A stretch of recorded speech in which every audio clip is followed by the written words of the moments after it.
de 100 días, aproximadamente, entre el qué es lo correcto que sé, qué es lo que interpreto, qué es lo que analizo, cuáles son mis acciones en consecuencia de todo eso. Vamos a tomar como ejemplo principalmente, para también entrar en el tema, qué es lo que sucedió cuando empezaron los primeros casos de HIV, cuando tampoco se conocía, donde todo era nuevo y donde también ese conocimiento científico era nuevo y a la vez tenía repercusión en la sociedad. Vamos a hablar con Isabel Cassetti, que es médica infectóloga. Doctora Isabel, buenas noches, gracias por atendernos. Buenas noches, Diana, ¿cómo estás? Muy bien, gracias. La idea es un poco entrar en ese desconocimiento que en su momento fue el HIV, las consecuencias incluso que tuvo en los vínculos, en el recorrido de la medicina en este caso. ¿Cómo no? Ustedes se acuerdan que el HIV fue aislado, fue descubierto en el año 83 y en el año 87 tuvimos la primera droga, que fue la ZT. Pero antes de eso, en el año 85, o sea, del 83 al 85, se tardó para ver qué test se utilizaba para hacer el diagnóstico. Claro. O sea, tardamos prácticamente entre 2 y 3 años. Y acá, si recordamos, y si me permite hacer el paralelismo, como Por usted lo supuesto, es la señalaba idea. antes, el primer caso fue reportado a la OMS el 31 de diciembre y el 10 de enero ya se aislaba el virus y entre el 15 y el 20 de enero ya teníamos la PCR como diagnóstico. O sea, fue todo muy rápido, Muy rápido. realmente. Ahora, Entonces, como usted dice, hay ciertas cosas que todavía que ya sabemos, pero hay otras que nos faltan conocer. esa rapidez que se da ahora con el COVID-19, ¿es porque se saltea pasos? ¿Es por eso y porque avanzó la medicina y la ciencia? ¿A qué se debe precisamente? Claro, es una pregunta muy interesante. Fíjese que lo que ocurrió con el HIV también fue una pandemia. Si ustedes recuerdan aquellos años, antes de tener estos tratamientos que convirtieron a la enfermedad, a la infección como una infección crónica, eso se extendió en todo el mundo. Claro. Pero la transmisibilidad fue diferente, ¿no es cierto? Es decir, fue transmisible, pero a lo largo del tiempo. Esto es altamente transmisible en corto tiempo. Y entonces tiene la característica, además, de lo que es el contacto de la vía respiratoria, ¿no es cierto? Que, bueno, en muchas circunstancias hace más susceptible a la gente para contraer la infección, ¿no? Sí, doctora, cuando trazamos los paralelismos con el VIH y el COVID, sacando todas las distancias que hay en el medio, no podemos evitar hablar de, con el exceso de información, de la ansiedad de la población por conocer alguna cura o alguna vacuna. Y todos los días leemos que un tratamiento se ha probado que es efectivo, o ayer que una mononúcleo no sé cuánto, porque no somos científicos, no entendemos, pero lo vemos en los titulares y eso genera ansiedad en la gente. En tiempos reales de la ciencia del año 2020, ¿qué tipo de paciencia deberíamos tener y qué deberíamos esperar frente al COVID-19? Mire, cuando usted revisa todo lo que se viene haciendo en términos de tratamiento, usted habrá escuchado que todos nosotros decimos, bueno, no hay un tratamiento efectivo. La calidad de la evidencia y la fuerza de recomendación, que así ese es el lenguaje que manejamos nosotros, es baja. La calidad de la evidencia científica es baja. Muy bien.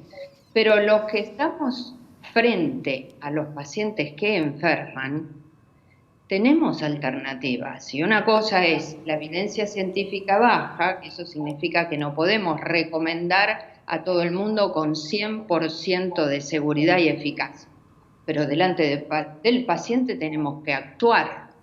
No queremos que el paciente muera, no queremos que si no tiene nada tenga neumonía y no queremos que esa neumonía se extienda. Entonces, hoy contamos con algunas alternativas que no son 100% eficaces, pero que en muchas circunstancias algo pueden mejorar. Y uno de los ejemplos es lo que conversábamos la semana pasada acerca de una droga que se llama Remdesivir. Hay Claro. otras alternativas también, hidroxicloroquina, en fin, con sus pros y sus cons, ¿no? Ahora, ¿por qué en general se está viendo ahora con el Remdesivir como una vía de esperanza en este tipo de tratamientos que, por lo que entiendo que usted menciona, es un poco ensayo y error de cómo responde cada uno de los pacientes también?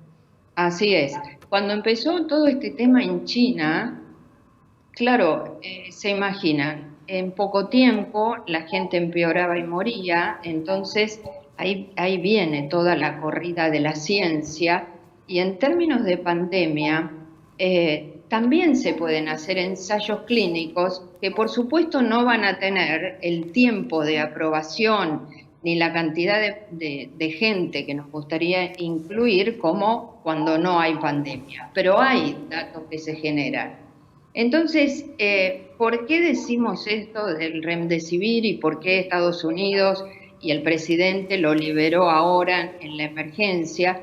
Bueno, porque lo que se ha visto es que mejoran los parámetros respiratorios, es decir, la gente que tiene neumonía grave y va a terapia intensiva, mejora su respiración con la administración de oxígeno, por supuesto, si necesita un respirador, más el agregado de la droga, este tiempo de recuperación es más rápido.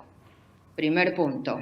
El segundo punto, que medimos en la sangre algunos parámetros inflamatorios, que eso también mejora. Es decir, que lo que se busca es acelerar esa recuperación.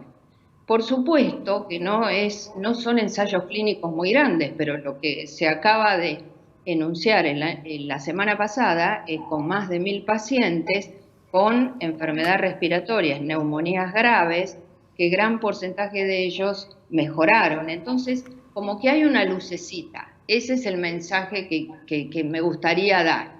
Es decir, hay una lucecita que falta, por supuesto, investigar un poco más, pero que existe esa esperanza. Al menos un camino, sí, Facu. Sí, y me pregunto, doctora, si en este contexto, en el medio de la crisis y con la ansiedad que tiene mucha gente de encontrar una solución, ¿es oportuno que tengamos tanta información científica cuando no tenemos la formación suficiente para entenderlo? Claro, es muy interesante porque también Facundo, Nicolás, no me acuerdo, vos sos Facundo. Están los dos, pero Facundo. está preguntando Facundo. Ahí está. También lo decía Nicolás, esta cuestión de la ansiedad, pero no solo la pueden tener ustedes, nosotros también. Nosotros somos los más ansiosos y los que más le ponemos energía para tratar de que la gente no se contagie, mejore. Pero bueno, es inevitable esto de la información como usted decía, ¿no? Es inevitable que uno tienda a buscar, bueno, a ver qué otra cosa nueva hay. Hoy justamente conversaba con un colega acerca de una droga que se llama ivermectina, que es un antiparasitario, que nosotros los infectólogos lo damos para los parásitos, los piojos y otras cosas, y tiene actividad in vitro para el coronavirus. Entonces, no se trata de decir, bueno, ahora todo lo que aparezca va a ser para el coronavirus, Claro. pero tampoco desestimarlo. Bueno, si hay datos buenos, si es seguro, si no le provocamos ningún riesgo a la gente, eso lo tenemos que probar al menos.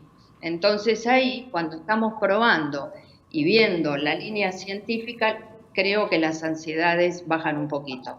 No la eliminamos, pero bajan un poquito. En esta sobreinformación aprendimos todos a decir Remdesivir como si fuese nuestro nombre, que en realidad es muy difícil, pero también se están probando más de 10.000 drogas más para ver cuáles van funcionando, ¿no? Algunas tienen más importancia que otras, todas pueden ser válidas, algunas para algunos casos sí, otros no.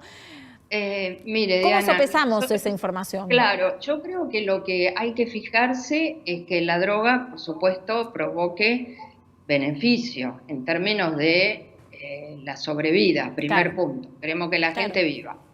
Y después que mejore, ¿no? Con calidad de vida y demás, que no queden secuelas, pero fundamentalmente que la droga no sea tóxica. No, por lograr esto, el costo que tenemos que pagar es toxicidad. Entonces, una de las drogas que se sabe que disminuye la replicación del virus, que es la hidroxicloroquina, es una droga buena, sin embargo, tiene su toxicidad, ¿no? Es decir, puede aumentar el QT, se llama, del corazón, una parte que tenemos que controlar mucho, y entonces, bueno, hay que tomar determinados recaudos. O sea que en resumen lo que queremos es provocar un beneficio muy grande con nada de toxicidad, o por lo menos muy poca. Nico, la última. Claro, si no nos inyectaríamos lavandina o formol. Exactamente.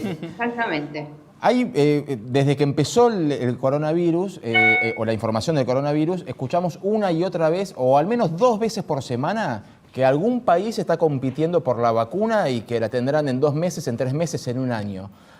¿Cuál es el tiempo real para que una vacuna efectiva pueda empezar a producirse para consumo humano?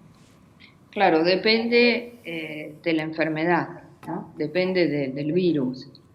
Fíjense que, volviendo a lo que Diana decía al principio, en el VIH todavía no tenemos una vacuna efectiva y pasaron más de 30 años. Entonces, en este caso particular, nuevamente, las pandemias aceleran los procesos de aprobación y revisión. Aún acelerando estos procesos, la mayoría de nosotros pensamos que antes de fin de año podríamos llegar a tener una vacuna, pero realmente no me atrevería a decir en 1 mes, en 2 meses, y leemos en Israel, leemos en Estados Unidos, etcétera, etcétera, ¿no? Porque recordemos lo que hablábamos antes, la vacuna, en este caso, la aplicamos para prevenir y no tiene que producir enfermedad, y para eso necesitamos probarla en un número grande de personas, ¿no? Así que yo creo que hay que ser un poquito cauteloso con eso. Doctora Cassetti, fue muy amable. Muchas gracias. No, gracias a ustedes por la invitación. Un gusto. Buenas noches. Buenas noches. Hablamos en un principio de esta